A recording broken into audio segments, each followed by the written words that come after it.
Welcome to Fix My Business, the show that helps you get unstuck so you can keep growing your business. And we do that by answering your questions that you've submitted. And today's question comes from Jennifer. And Jennifer says, Scott, my sales are slow and my leads keep ghosting me. I call them within 30 minutes of them submitting the lead, and it seems like the majority of them don't return my call. Is there a cure for this? Jennifer, first of all, we have to really get into the mind of the buyer.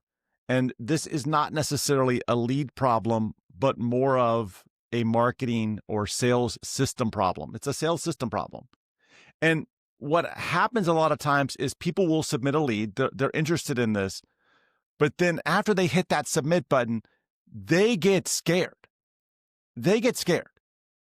So then you come back and you're like, hey, I'm Jennifer. I'm here to help you. Let me show you what I have. Let me help you solve this problem.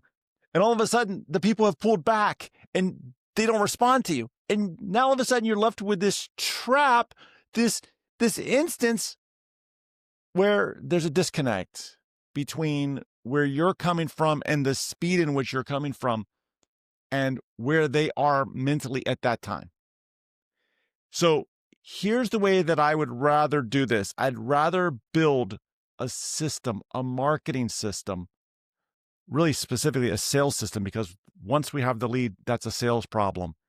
And the sales system needs to really think about where we're going to meet that buyer, where they are in the process mentally.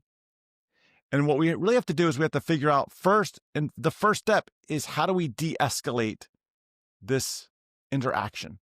Instead of saying, hey, do you want to jump on a call so I can help you? Maybe the response says, hey, just curious, where are you in the process? Are you just looking, or are you really serious right now? What's your time frame? You see, when you have that information, or when you approach it from that level of curiosity, what happens is the buyer's guard will come down. And when the guard comes down, then they're more likely to interact with you. Think about it as like coaxing the cat. Okay. If you've ever been around a cat or a scared dog, you got to go in really, really slow. You can't move too fast. And it's the same way with buyers. And oftentimes our energy, our excitement as sellers, we want to pounce. We're here to help. We want that lead. We want to make the sale. But after they've submitted, there's lots of doubts and there's lots of concerns that's going through their mind. We have to meet them where they are. So step one is I want to figure out how I can de-escalate that conversation, that first interaction with them, to slow it down. And if they want to move faster, then I can catch up to them. But I need to figure out the least common denominator says that they're going to be scared. I'm going to come to them very cautiously and slowly. Step number two. What I'm going to do then is I'm going to segment my audience, okay? And what I want to do is I want to say, hey, they're not necessarily responding to me, so they're going to go down one track of that sales system. Maybe they're going to get an email cadence with a call from me in a couple days. And if you do text, I don't do text in my business, but if you do text, then you have to figure out how that interacts with that whole sales journey, right? Now, if they're responding back to you faster, then they're likely showing that they're more engaged and more active. Then I'm going to meet them where they are. My sales system is going to meet them where they are. So what happens is we oftentimes try to build a sales system where it's one size fits all, and it's never a one size fits all. Again, we have to look at the journey that they're on. Some people are moving faster on that journey. Some people are moving slower on that journey. I had somebody ask me once, they said, hey, Scott, what does your seventh message to somebody look like in your sales conversation? And I said, there isn't a standard seventh conversation. That's not a thing, man. And they're like, well, what do you mean? Like, isn't everything scripted out and like sent out through email? No, because every sales interaction takes its own journey. And if we try to do this and we try to build one journey and try to build one size fits all, it won't work. They're going to reject it. So step two is build the customer journey based on how they're interacting with you. If they tend to ghost you, Maybe they got scared.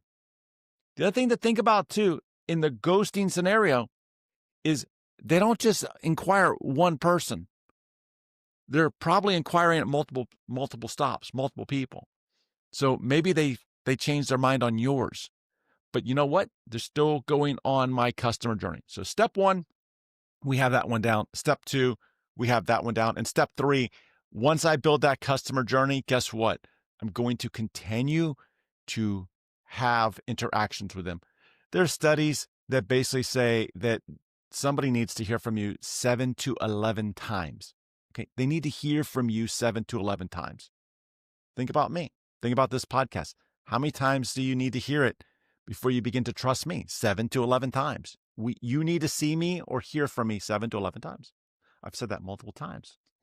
So ultimately, what you want to do is you want to build this system that will allow you to interact with them on their terms, but yet you don't stop. You keep bringing them new ideas. You keep bringing them new properties. And in the end, you have to understand that it's really a numbers game. You just need lots and lots of leads. All right. So that's how we're going to navigate through that situation. Jennifer, hopefully that helps you. If you have a question, if your business is stuck somewhere, you can go to scotttodd.net/ask. I'll be happy to answer your question on this show. In the meantime, I will see you in our next episode. And between then, I want you to keep moving your feet.